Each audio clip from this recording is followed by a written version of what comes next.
Diane, I've got a fever. Think I should just stay home today?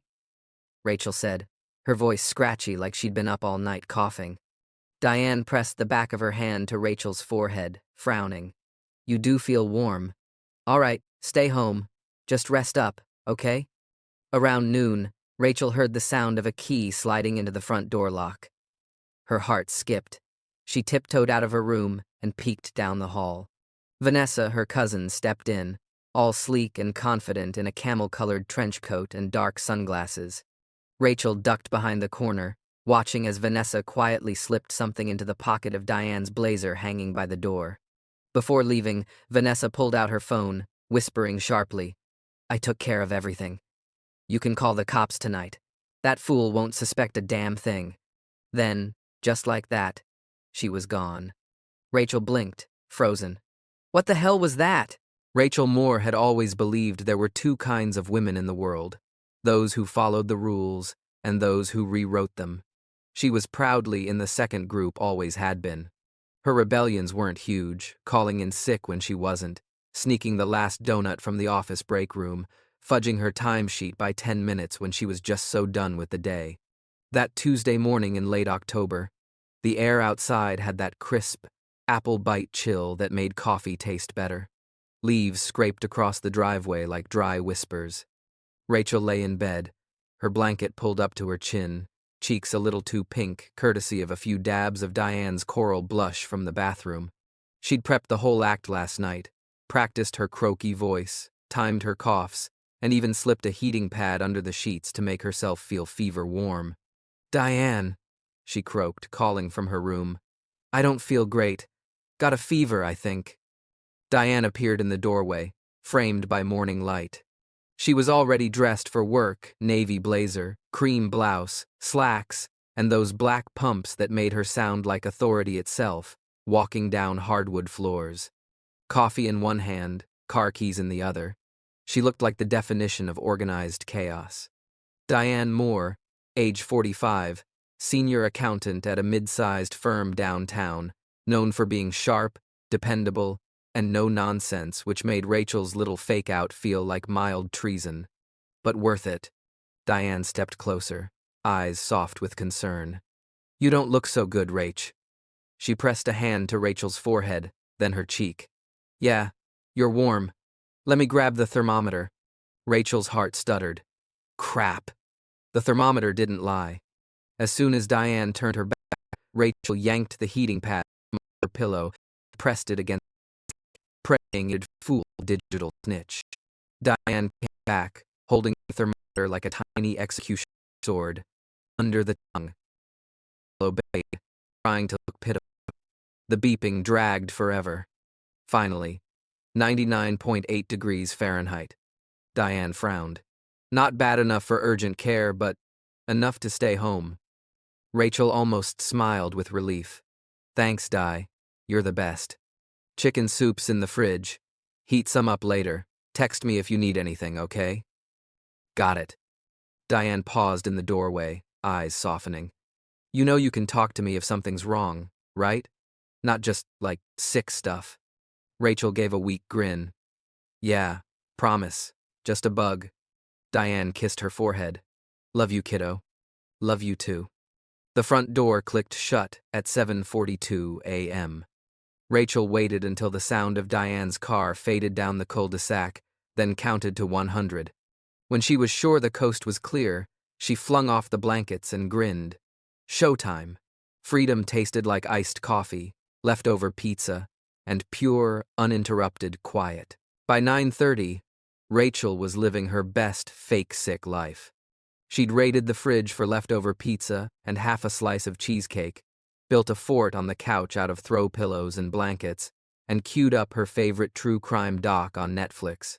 Nothing like murder mysteries and mozzarella for breakfast, she thought, smirking as she scrolled her phone. The house was dead quiet, the kind of peaceful that only happens when everyone else is out adulting. The perfect lazy day. By 11:57, though, boredom started creeping in. She was halfway through a compilation of cats failing at parkour when she heard the metallic scrape of a key turning in the front door. Rachel froze. Her phone slipped out of her hand and hit the carpet with a dull thud. No one was supposed to be home. Diane was at work until at least 6. Kelly was out of town in Chicago for the week. So who the hell had a key? She crouched behind the couch, heart pounding against her ribs like a drum solo. The front door creaked open. Heels clicked on the hardwood, sharp, deliberate, expensive. Rachel risked a peek over the arm of the couch. It was Vanessa.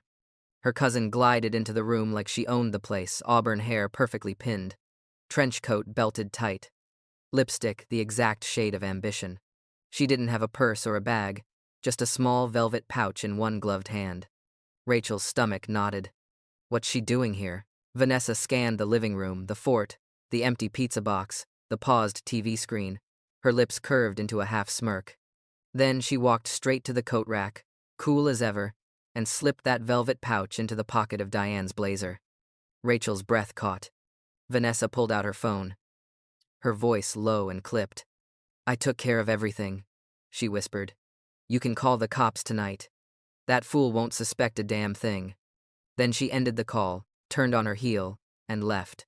The lock clicked shut behind her, echoing in the silence. Rachel stayed still, 1 Mississippi, 2 Mississippi, then crawled out from behind the couch. Her hands were shaking as she reached into Diane's coat pocket. The velvet pouch was soft, heavy. She opened it slowly, the way you might handle a live grenade. Inside was a diamond necklace, the kind that practically screamed money.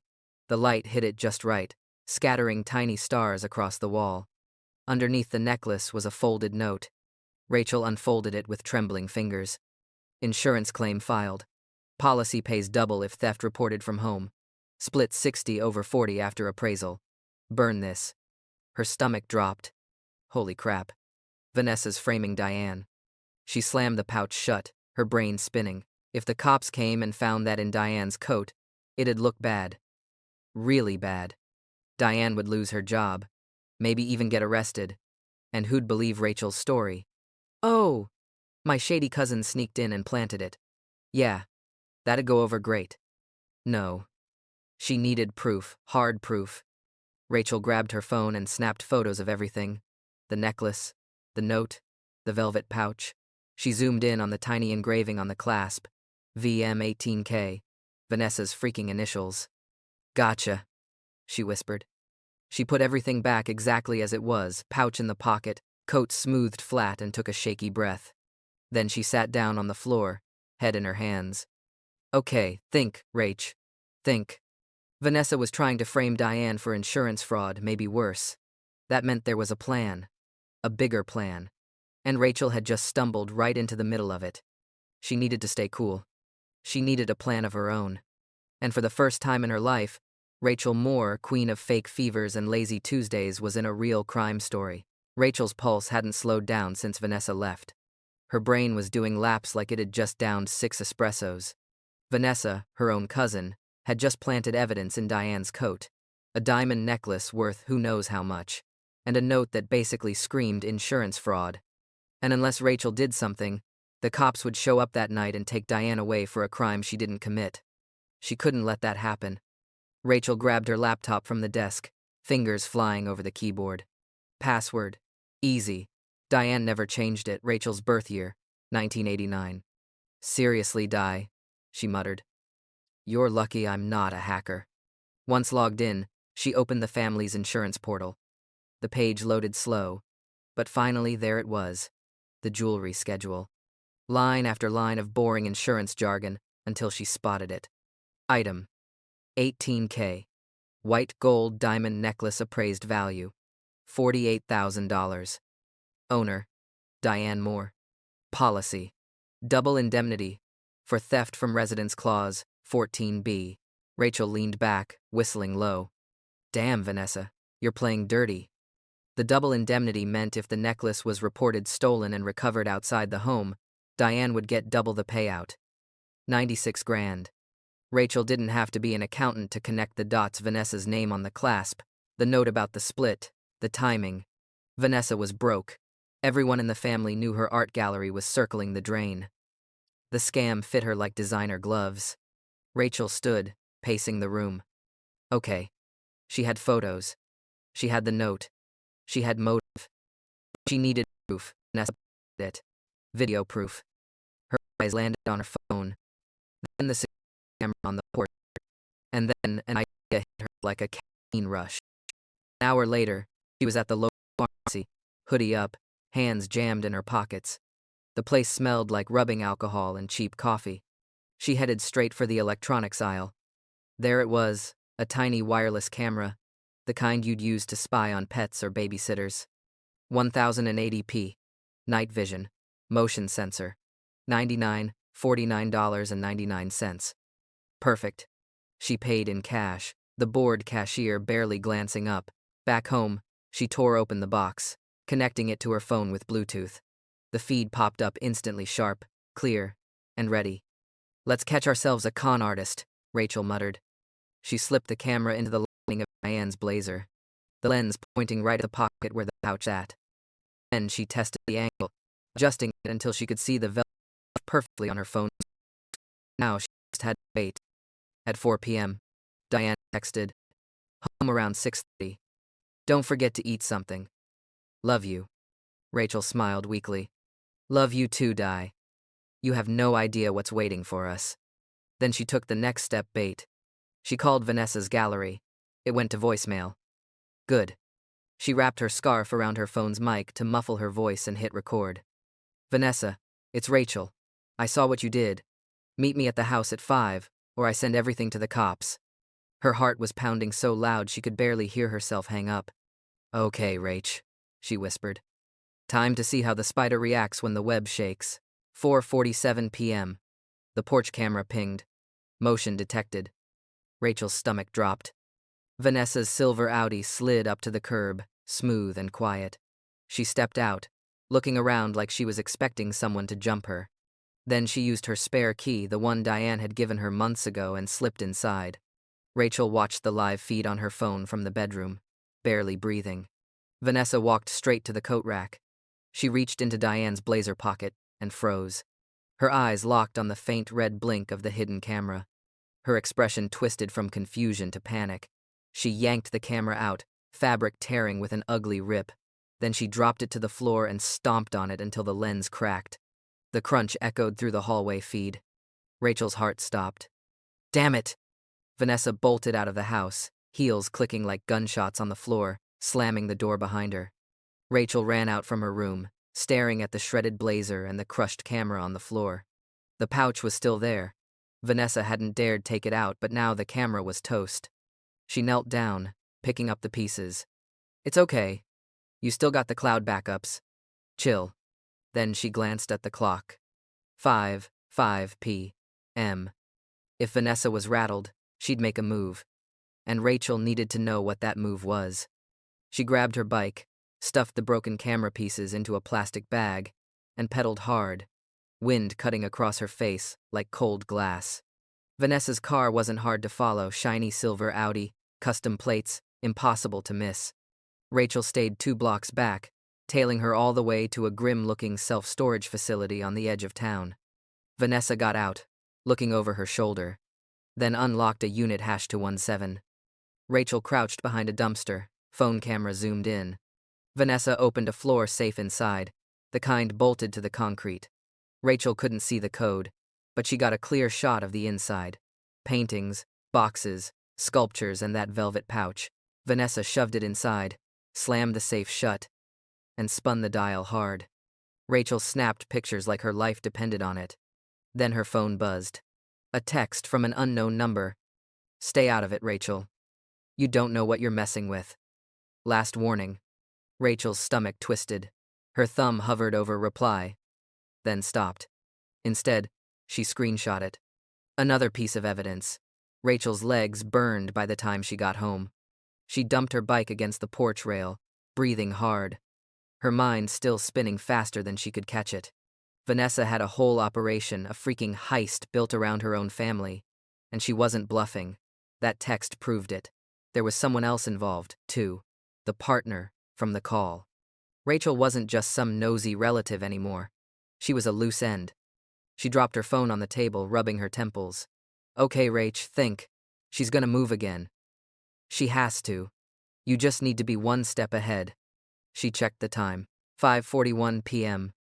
Vanessa's Audi was long gone, probably heading to her next move.